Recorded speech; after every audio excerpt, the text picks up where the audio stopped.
Welcome to 1189, an online Bible commentary. My name is Tyler Marston, and today we're taking a look at Numbers chapter 14. When we last left the Israelites, they were camping right across from the Promised Land. And God told the people to send 12 scouts ahead so that they could be prepared to take the land of their ancestral inheritance. This is what everything has been about all along. This is why the people were numbered in Numbers chapter 1. It's why they were freed from slavery in the Exodus. And yet when the 12 spies come back from the land, they lie about it. They say it's torturous and impossible to win. They did so because they saw the size of the people living there, and they saw the fortifications of their cities, and they listened to their fear instead of listening to God. However, Caleb and Joshua, two of the 12, gave a good report of the land, inspiring Israel to go with the strength of God and accomplish His purpose. And so we come into this chapter seeing that the Israelites are going to have to make a choice. And we know from chapters past that when the people have rebelled against God, there have been consequences. We notice here how God completely abides by His character. He is a God of holy, righteous grace and justice. He's one who stands by His covenant. And yet, He ultimately gives humans free will to choose to walk away from Him if they so desire. And if we walk away, we're doomed, no matter which way we go. Then all the congregation lifted up their voices and cried, and the people wept that night. All the sons of Israel grumbled against Moses and Aaron, and the whole congregation said to them, "Would that we had died in the land of Egypt, or would that we had died in this wilderness. Why is the Lord bringing us into this land to fall by the sword? Our wives and our little ones will become plunder. Would it not be better for us to return to Egypt?" So they said to one another, "Let us appoint a leader and return to Egypt." The people listen to the fear of the spies and to their false report. They start complaining about Moses. They start complaining about God. And they fall into that same victim complex that they were in Numbers 11. They're afraid of being killed and overtaken, but they have no confidence in the God who has gotten them this far already. They wish that they had just died in Egypt, or that they had died in the wilderness. And they ultimately decide to rebel against Moses' leadership. They decide to elect a new leader who will return them to their old slavery. When we forget how radically God has delivered us, it's really easy to slip back into that old slavery to sin. Then Moses and Aaron fell on their faces in the presence of all the assembly of the congregation of the sons of Israel. Joshua the son of Nun and Caleb the son of Jephunneh, of those who had spied out the land, tore their clothes. And they spoke to all the congregation of the sons of Israel, saying, "The land which we passed through to spy out is an exceedingly good land. If the Lord is pleased with us, then He will bring us into this land and give it to us, a land which flows with milk and honey. Only do not rebel against the Lord, and do not fear the people of the land, for they will be our prey. Their protection has been removed from them, and the Lord is with us. Do not fear them."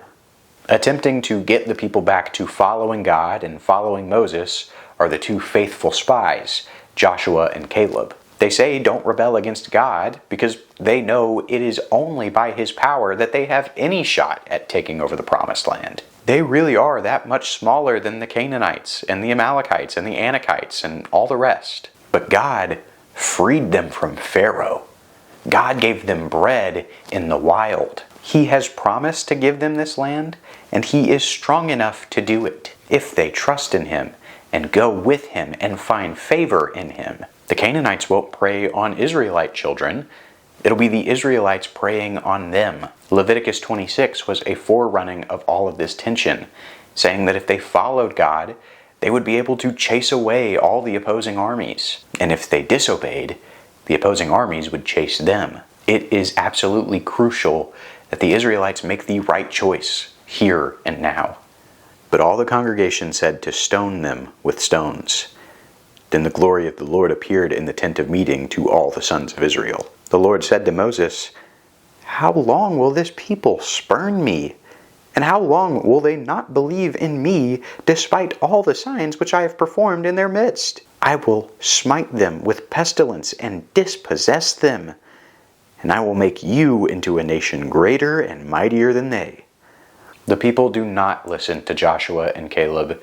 They insist on their rebellion. They attempt to stone Joshua and Caleb to death, showing how standing up for God can sometimes result in backlash from your own family, your own people. And yet, God intervenes and protects Joshua and Caleb when his presence appears. He shows up in the tabernacle, and he says he's going to kill and abandon the Israelites. God is planning on starting over with Moses, making him a new Abraham, and his descendants can inherit the promised land. If that sounds familiar, it's because it's very similar to what God said in Exodus 32 and 33 after the golden calf. Turning our backs on God, saying, "I know better than you," and not trusting in him, that is just as bad as building and worshiping a literal idol. Of course, back then, Moses interceded and God forgave the people. Will his grace be so endless so as to do it again? But Moses said to the Lord, "Then the Egyptians will hear of it. For by your strength you brought up this people from their midst, and they will tell it to the inhabitants of this land. They have heard that you, O Lord, are in the midst of this people. For you, O Lord, are seen eye to eye, while your cloud stands over them, and you go before them in a pillar of cloud by day and in a pillar of fire by night. Now if you slay this people as one man, then the nations who have heard of your fame will say, 'Because the Lord could not bring this people into the land which he promised them by oath, therefore he slaughtered them in the wilderness.'" Moses once again intercedes, and it again sounds very similar to his statements after the golden calf. Back then, he had mentioned protecting God's reputation as a reason he shouldn't destroy the people. Now, Moses is asking God to think about what the Egyptians would say if they hear of all of their former slaves dead in the desert. They know that some divine force had parted the Red Sea, right? And they know that some divine force had been leading them through the wilderness. But if they all die, well, then I guess that God wasn't so big after all. Remember that God's ultimate desire from Genesis 1 and 2 was to fill the earth with his images, with people who rule alongside him in wisdom, creating a good and just universe. If God kills and abandons the people group he's made a covenant with, no other nation on earth is going to want in on that vision for reality. But now I pray, let the power of the Lord be great, just as you have declared. The Lord is slow to anger and abundant in loving kindness, forgiving iniquity and transgression, but he will by no means clear the guilty, visiting the iniquity of the fathers on the children to the third and fourth generations. Pardon, I pray, the iniquity of this people, according to the greatness of your loving kindness, just as you also have forgiven this people from Egypt even until now. The allusions to the golden calf story get even more concrete when Moses literally quotes what God said about himself in Exodus 34. Back then, God decided to forgive and not destroy Israel, and he revealed himself to Moses. He is by his own nature, by his own admission, a God who is gracious, who is slow to anger, who abounds in loyal covenant love. He forgives sin, he forgives iniquity, he forgives transgressions. And he is also just. He doesn't allow sin and evil and wickedness to wreak havoc on his good creation. And so Moses is using God's own standard as a reason why God should forgive the people and stay true to his covenant. So the Lord said, "I have pardoned them according to your word. But indeed, as I live, all the earth will be filled with the glory of the Lord. Surely all the men who have seen my glory and my signs which I performed in Egypt and in the wilderness, yet have put me to the test these 10 times and not listened to my voice, shall by no means see the land which I swore to their fathers, nor shall any of those who spurned me see it." God gives his verdict as the supreme, righteous, sovereign judge. He will not go back on his word.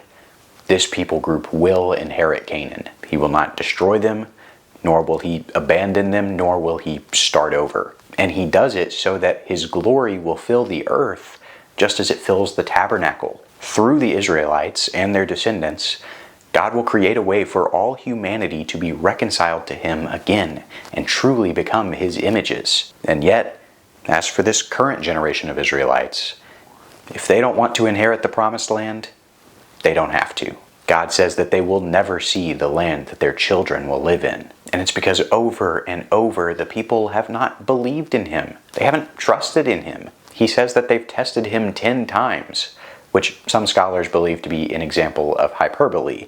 I mean, there hasn't been 10 times in Numbers, although others have connected 10 specific cases of the people rebelling, starting all the way back in Exodus 14, when even at the Red Sea, the people were complaining about God trying to rescue them.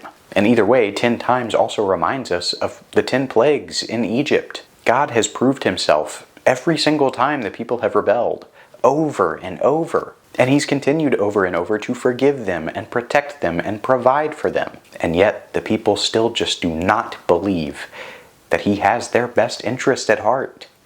But my servant Caleb, because he has had a different spirit and has followed me fully, I will bring into the land which he entered, and his descendants shall take possession of it. Now the Amalekites and the Canaanites live in the valleys. Turn tomorrow and set out to the wilderness by way of the Red Sea.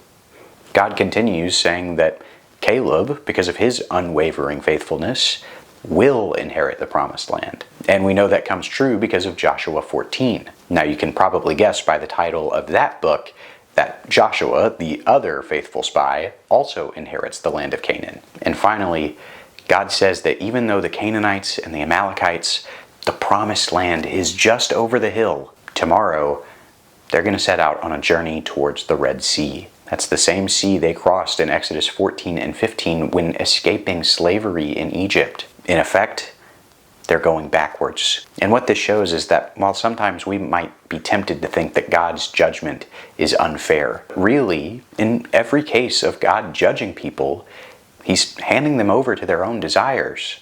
He's giving them exactly what they want. If the people really want to go back to Egypt that badly, He'll let them. He will let them journey back towards Egypt, and He will let them grapple with all the consequences and all the what-ifs that come with it. The Lord spoke to Moses and Aaron, saying, How long shall I bear with this evil congregation who are grumbling against me? I have heard the complaints of the sons of Israel which they are making against me. Say to them, As I live, says the Lord, just as you have spoken in my hearing, so I will surely do to you. Your corpses will fall in this wilderness, even all your numbered men, according to your complete number from 20 years old and upward, who have grumbled against me. Surely you shall not come into the land in which I swore to settle you, except Caleb the son of Jephunneh and Joshua the son of Nun. Your children, however, whom you said would become a prey, I will bring them in, and they will know the land which you have rejected. But as for you, your corpses will fall in this wilderness. Your sons shall be shepherds for 40 years in the wilderness, and they will suffer for your unfaithfulness, until your corpses lie in the wilderness. According to the number of days which you spied out the land, 40 days, for every day you shall bear your guilt a year, even 40 years, and you will know my opposition. I, the Lord, have spoken. Surely this I will do to all this evil congregation who are gathered together against me. In this wilderness they shall be destroyed, and there they will die. And God sentences His judgment on the people.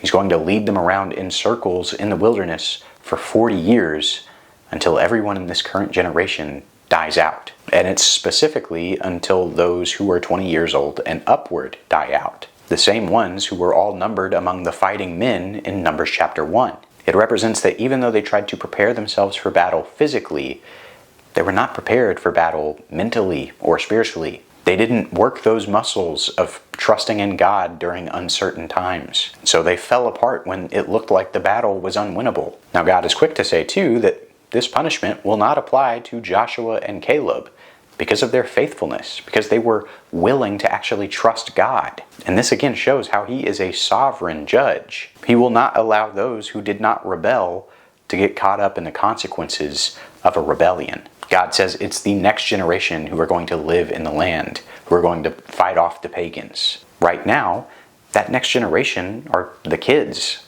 The children. The same children who just a while ago, the current generation was saying they would fall victim to the Canaanites if they were to follow God. And now those kids will actually fall victim to their own parents' rebellion. They will be forced to suffer and work in the wilderness over the next 40 years. I think there's a lesson about helicopter parenting somewhere in there for sure. And God sentences the people to wander in the desert for 40 years. 1 year for every day that the scouts spied out the promised land. And it continues the association between periods of 40 and times of testing. As for the men whom Moses sent to spy out the land, and who returned and made all the congregation grumble against him by bringing out a bad report concerning the land, even those men who brought out the very bad report of the land died by a plague before the Lord. But Joshua the son of Nun and Caleb the son of Jephunneh remained alive out of those men who went to spy out the land. Meanwhile, we get word about what happened to the 10 spies who started all of this. They die of a mysterious plague, and of course Joshua and Caleb are spared. It again shows the nature of God's sovereignty and justice working together. He is able to hold accountable those who have sinned against him, while also sustaining and rewarding those who have been faithful. As Genesis 18 said, he will not sweep away the righteous with the wicked. That's just the kind of good, righteous, just God he is. When Moses spoke these words to all the sons of Israel, the people mourned greatly. In the morning, however, they rose up early and went up to the ridge of the hill country, saying, "Here we are. We have indeed sinned, but we will go up to the place which the Lord has promised." But Moses said, "Why then are you transgressing the commandment of the Lord when it will not succeed? Do not go up, or you will be struck down before your enemies. For the Lord is not among you. For the Amalekites and the Canaanites will be there in front of you, and you will fall by the sword, inasmuch as you have turned back from following the Lord. And the Lord will not be with you." But they went up heedlessly to the ridge of the hill country. Neither the ark of the covenant of the Lord nor Moses left the camp. Then the Amalekites and the Canaanites who lived in that hill country came down and struck them and beat them down as far as Hormah. Finally, we end this chapter with a fascinating story. After God has laid out the verdict and the sentence, 40 years of wandering the wilderness, some of the people begin to change their minds. Because of course they do. Hey, actually, we don't want to go back to Egypt at all. We actually do want the promised land. Hey guys, God promised that he would give it to us, so let's just go out and take it just like God said we would. Of course, to that, Moses warns strictly, they will not succeed if God does not go with them. And of course they don't succeed. They get whooped. They all die on the battlefield. And what I love about this little story is that it shows that the scouts were right. The Canaanites were bigger and badder and meaner and stronger. Of course Israel, a ragtag militia of former slaves wandering the desert, didn't stand a chance. It was only by God's power all along that they would ever succeed. And then they went ahead and tried to do it without him. No matter which way we go, towards Egypt in anxiety or towards Canaan in naivety, we will fail unless we go with God. And this story is such a hinge point in the narrative of the Torah and in the narrative of the Bible. We love hearing about the Exodus. We love hearing about the idea of being set free. But what follows is a daily walk with Christ, relying on him every step of the way. And it's hard to trust God. It is hard to obey the sometimes crazy things he's called us to do. But we really would be in a worse boat if we tried to do it any way but his. And yeah, that might mean suffering. But we're suffering alongside the God of the universe, who gave himself to protect us and provide for us. And ultimately, it shows that even after all the hardship, God is still gracious and faithful. He will never abandon his people, and he will always reward those who are faithful to him. And eventually, we will enter the land he's promised to us. Heaven, new creation. So will we faithfully walk with him over the time it takes to get there. Thanks for watching 1189. I hope you have a good day, and God bless.